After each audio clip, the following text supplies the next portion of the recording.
23 ticket ಕೊಟ್ಟಿಲ್ಲ. ಅದಕ್ಕೆ ಎಲ್ಲಿವರೆಗೂ ನಮ್ದು ಉಸಿರು ಇದೆ ಅಲ್ಲಿವರೆಗೂ ನಾವು ಆ ಪಾರ್ಟಿ ಕಾರ್ಯಕರ್ತನಾಗಿ ಇರೋರು. ಅಧಿಕಾರ ಇದ್ದಾಗ ಸ್ವಲ್ಪ ನಿಮ್ಗೆ ಅಹಂಕಾರ ಬಂದ್ರೆ ಜನ ನಿಮ್ಗೆ ಬಹಳ ಬೇಗನ ನಿಮ್ದು ಸ್ಥಾನ ತೋರಿಸಿಕೊಡ್ತಾರೆ. ನೀವು ಶಾಸಕರಾಗಿದ್ದಾಗ ಅನುದಾನವನ್ನು ತಂದಿದ್ದು ಅಂತ ನಾವು ನೋಡಿದೀವಿ. ಮಾರ್ಕೆಟಿಂಗ್ ಬರೋದಿಲ್ಲ ನನಗೆ. ಶೆಟ್ರು ಹೆಸರು ಅನೌನ್ಸ್ ಆದಾಗ ನಿಮಗೆ ಪರ್ಸನಲ್ ಆಗಿ ಹೇಗೆ ಅನ್ಸುತ್ತೆ? ಅಥವಾ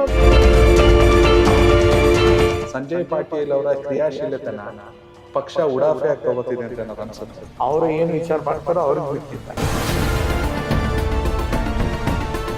ಅಧಿಕಾರ ಸಿಗಲ್ಲ ಉತ್ತರ ಕರ್ನಾಟಕದ ಬಿಜೆಪಿ ನಾಯಕರುಗಳಿಗೆ. ನಮ್ಮಲ್ಲೇ ಒಕ್ಕಟ್ಟಿಲ್ಲ. ಯಾಕೆ ಬೆಳಗಾವಿ ಅಭಿವೃದ್ಧಿಯಲ್ಲಿ ಕುಂಠಿತ ಆಗ್ತಿದೆ? ಮೊದ್ಲಿನ ಬೆಳಗಾವಿ ಮತ್ತು ಈಗಿನ ಬೆಳಗಾವಿದಲ್ಲಿ ಸಾಕಷ್ಟು ವ್ಯತ್ಯಾಸ ಇದೆ. ನನ್ನ ದೇಶದ ಧರ್ಮ ಸಂಸ್ಕೃತಿ ಪರಂಪರೆ ಹಾಳಾಗ್ತಿದ್ರೆ ಆ ಡೆವಲಪ್ಮೆಂಟ್ ನನಗೆ ಬೇಡ.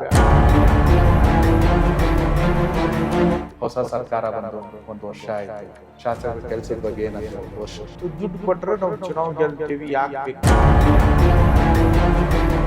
MLA ಆದ್ಮೇಲೆ ಅವ್ರ ತಲೆಯೊಳಗೆ ಒಂದು ಅಹಂಕಾರ. ಸಚಿವರು ಅನ್ಸ್ಕೊಂಡು ಅವರು ಜನರ ಜೊತೆ ಇಲ್ಲ, ಜನರ ಕಷ್ಟ ಸುಖನ ಕೇಳಿ ದುಡ್ಡು ಕೊಟ್ರೆ ಓಟ್ ಹಾಕ್ತಾರಂತ